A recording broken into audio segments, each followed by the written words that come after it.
আগরতলা পৌর নিগম এলাকার চলমান উন্নয়নমূলক কাজ চাক্ষুষ করতে পরিদর্শনে বেরিয়েছেন পৌর নিগমের মেয়র দীপক মজুমদার। আজ নিগমের 11 নম্বর ওয়ার্ডের অভয়নগর বাজার এলাকার পুকুর সংস্কারের কাজ খতিয়ে দেখেন মেয়র বিধায়ক দীপক মজুমদার।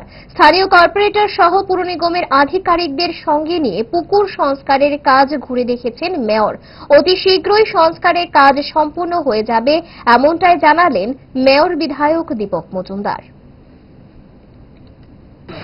ধারাবাহিকভাবে আমাদের একটা পরিদর্শন থাকে বিভিন্ন আগরতলা শহরে আগরতলা পৌর নিগম উদ্যোগে যে কাজগুলি হয় এগুলি কতটা এগিয়েছে বা কী কী সমস্যা সেই অনুধাবন করার জন্য আমরা সংশ্লিষ্ট ওয়ার্ডে কাজগুলি আমরা ভিজিট করি। আজকে আগরতলা পৌর নিগমের 11 নম্বর ওয়ার্ড অন্তর্গত অভয়নগর বাজারে যে পুকুর সংস্কারের কাজ শুরু হয়েছিল আজ থেকে 2 বছর আগে, এটা এখন প্রায় শেষের পথে। আগামী 10 দিনের মধ্যে এটা সমাপ্ত হবে।